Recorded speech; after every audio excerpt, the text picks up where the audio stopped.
what was Henrik Lundqvist and Kevin Weeks like? We'll put them together just for time efficiency, but the king of New York and one of the style icons in Kevin Weeks, what were those guys like?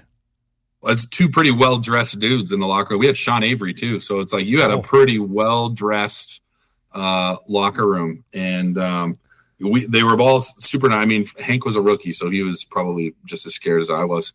But Weeksy, just a long-time vet, just a great guy. The whole team was full of good guys. But Hank in particular, you see somebody like that. That's a generational talent. And you could tell right away he played different than everybody. Back then, he was super aggressive. I mean, he was out of the crease.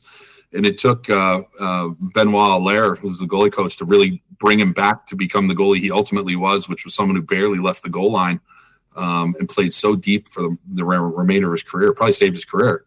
But just an unbelievable guy. And I tell you, walking around with him in that city was not easy because, you felt like about the ugliest guy in the world. But I remember leaving the game, and we went across his girlfriend, who I think is his wife now. We were going across the street from the players' entrance to a bar for dinner and, have a couple drinks. And I remember her and I walked right through that crowd like butter. Like no one gave a shit. And it took him about an hour and a half to cross the street with all the women of New York trying to get pictures and autographs with, King of New York. And then just the tales go on from there. How amazing is that to be Mrs. Lundqvist? How amazing is that to be Mrs. Lundqvist when you see Hank just getting mobbed by all these women and you're like, that is mine. I got that. Yeah.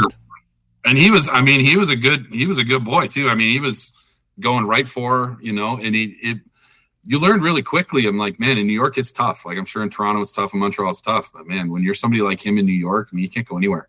And just we had day rooms, right? Because we'd practice out in White Plains, and then we'd drive into the city at noon and go sit in a hotel room until the game. And you'd park in a parking garage, and it'd already be just full of people trying to get autographs, and I'm stopping. And I asked him, I said, well, what the hell do you do? Like, this is the most autographs I've ever signed in my life. And he goes, you just keep walking. If they get you while you're walking, great. You just don't stop. You just keep going. So yeah, such a great goalie there. Manny and did you have any experiences with the Seekers, by the way, while you were in New York, of Seekers coming to get autographs from you? All the time. I mean, I still get fan mail today. I've been retired for 7 years. I still get fan mail of people seeking autographs and doing all that. Any crazy stories from the Seekers in New York? I don't know. They pop up when you. It's like this is before you could really track people. So it's like, how do you know? Like, how do you know where we're going to be? But I don't have any. I would say wild or out of pocket stories. You get the really crazy ones over in Europe, and you see cards that you've never seen before.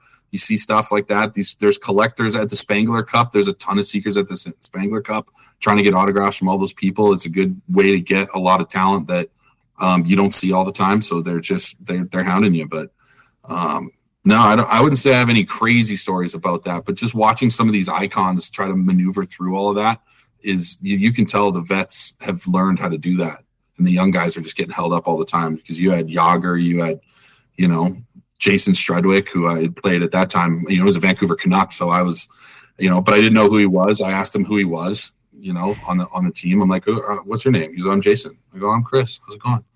He's like, pretty good. I go, is it your first year with the team? He's like, yeah. I go, how many games you got? He goes, about 600. I'm like, oh, not bad. As much as I played, I'm a very bad fan of the game, so I'm like, Jesus, I'm never talking to anybody again. Like, that's it. Well, you mentioned the rinks, that rink in Switzerland for the Spangler, and then MSG. They couldn't be two different rinks. One's on the 8th floor, and the other one is like more like a church of hockey. Some of the rinks that you've seen are probably legendary. Have you guys had the chance to go over to that tournament ever? No, not yet. It's a bucket list thing. If you're a hockey guy, going to the Spangler Cup's a bucket list event. It is one of the coolest environments that I've ever been in. It is a church of hockey, for sure. As far as the Seeker stuff goes, so you're saying Hank says, just keep walking, and if they get you while you're walking, it's all good.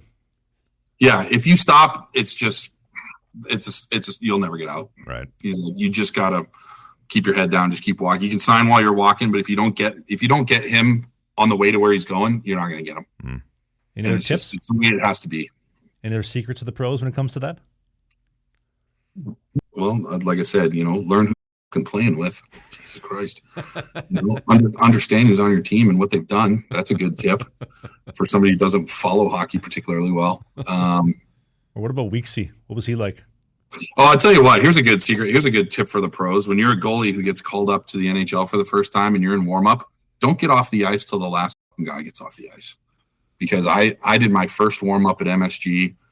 I was obviously not starting, but you go through that kind of half-moon shooting at the end. You go through last puck, and you think you're done. Like guys are getting off the ice, guys are getting final shots in and whatever. And so I'm like, okay, there's like 5 or 6 guys left. Like I'm going to get off. And I got to the locker room, and Michael Nylander comes and grabs me by the jersey, pulls me out into the hallway. He's like, if you ever get off the ice again while I'm still out there, he's like, you're done. You'll never come back here. Like I'll make you're done. I was like, what are you talking about? He's like, I like to do 3 breakaways at the end of the warm-up. That's what I like to do.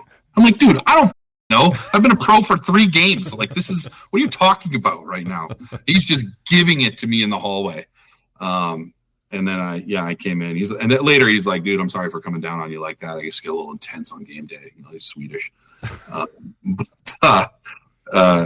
Just ripped into me after that first warm-up out there. He goes, you don't ever get ice ever. Wow. You're the last guy.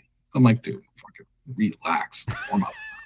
He likes to do. So so the rest of the year I took his 3 breakaways, To be fair, he was good in the shootout. So was that him? No, that was Merrick Malik who did between the legs on Ole Kolzig. I was on the bench for that game. Yeah. In Forrest Gump moment. Standing on the bench. Like 16th round. And he's sitting next to me. He's sitting right here. And I'm at the very end, and Rennie's looking down the bench. He's like, I already sent like Ortmeyer, and I sent, Strutty just went and scored. Like all these guys are going down. And he goes to Malik. He's like, hey, I think they call him Lurch, and he's like, hey, Lurch, like you're up. And I look over him. I go, what are you gonna do? He's like, watch this. And he goes out and he puts it between his legs and scores. Man, the jersey. Jump on the ice. That was the Liberty Head jersey. The hand up in the air. Yep. Iconic moment. That's a beautiful jersey. If you look at the video, you'll see me in my nice white Vons making my way into the pile. Dude, you had great style too. You had that V2 blocker and glove. You had the original knee slots before Carey Price did, and I think that was a V2. I want to go like 7,200 set of pads.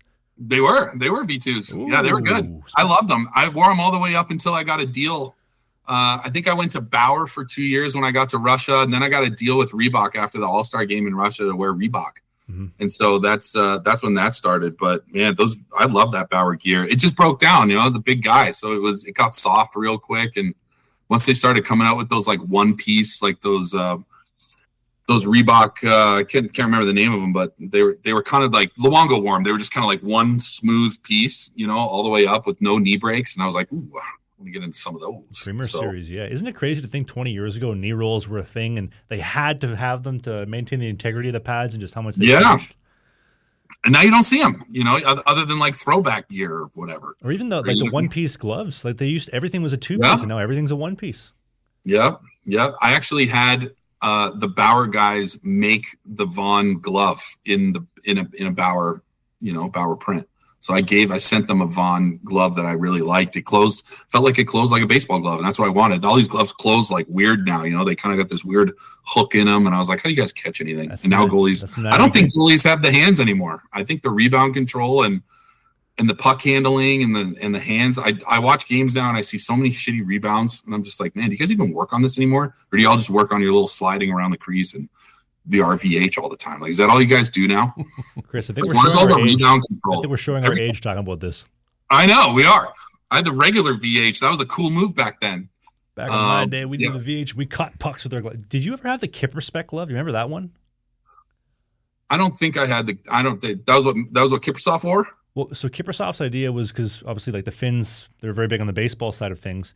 And Kipper's idea with his glove was, he thought that there wasn't enough real estate. He wanted as much real estate in the glove as possible. So he told the guys at Vaughn, flatten it like a pancake, make the tee as shallow as possible, make the glove as flat as possible, so I could use it and I can and he would like cradle pucks, kind of like Lundqvist, and that's where the Kipper spec came from. And if you look, it's flat as a pancake, that glove. Yeah, I don't know where it happened, but I remember I used to do this drill where I would get about 50 pucks and I'd get them maybe top of the circles, and I'd just sit there on my knees or whatever, just have guys rifle them at my glove. I'd have to catch it and put it in the bucket. And if I either bobbled it or missed the bucket, I would dump the bucket out and start again. And so after a while, like if you put it anywhere near my glove, like the play's over. Like that's done now. We're just going to catch it. And I just don't know. I watch goalies now and they can move incredibly well. Like their footwork and everything is so elite, but I just see bad, just dropping routine pucks all the time. Long shots to the blocker that just get punched right into the middle, pucks off the legs into the middle. I'm just like, where's all the rebound control? Where did all that go? And I just don't know if there's so much of an emphasis on it anymore versus an emphasis on recovery. It's like, well, if you don't give up a shit rebound, then you didn't have to recover. So it's like, this is where it was. You know, I made a living on not having to make secondary saves. This was a clip for a full-length show. If you want to watch the full episode of the clip you just saw, click right here. You get the full show, and they go up live every single Sunday. If you want more clips of what you just saw, click right here. You can see the next great hit.